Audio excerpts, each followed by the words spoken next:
네, 5.18 민주화운동 40주년을 맞아 여야 정치권도 내일 광주로 향합니다.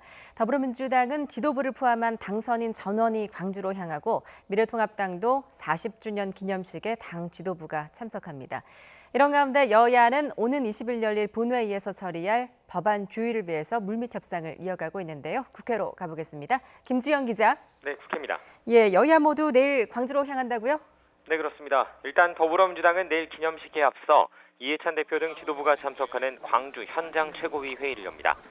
5.18 진상규명의 필요성을 언급하면서 조사위 역할 강화와 역사 왜곡 처벌을 위한 법안 처리를 다시 한번 강조할 것으로 보입니다.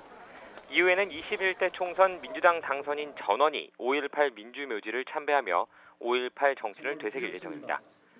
미래통합당도 주호영 원내대표 등 지도부가 5.18 민주화운동 40주년 기념식에 참석하기 위해 광주로 갑니다. 지난해에는 당내 의원들의 5.18 망언에 대해 비온적으로 대응했던 황교안 전 대표가 5.18 기념식에 참석하려다 광주 시민들이 출입을 저지하는 사태가 벌어지기도 했습니다.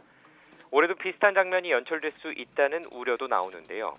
다만 어제 주호영 원내대표가 직접 성명을 내고 망언 사과와 유공자 단체 예산 지원, 예우 강화 등을 약속한 만큼 충돌 가능성이 낮다는 전망도 많습니다. 이와 함께 국민의당 안철수 대표는 5.18 하루 전인 오늘 국립 5.18 민주묘지에서 진행된 5.18 민중항쟁 제40주년 추모제에 참석했습니다. 네, 그런가 하면 오는 20일 본회의가 열리는데 여야 어떤 법안 처리할지 결론이 났습니까?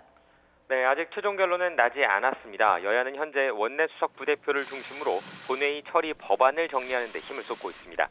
지난주 금요일 공식 회동 이후 오늘까지도 여야 원내수석 부대표들은 회동 대신 전화를 주고받으며 논의를 이어가고 있습니다.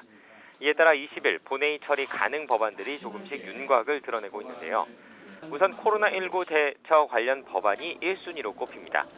감염병 발생 국가에서 입국한 학생 관리를 위한 학교보건법 개정안, 출입국 검역을 강화하는 출입국관리법 개정안, 예술인까지 고용보험을 적용하도록 하는 고용보험법 개정안 등이 그것입니다.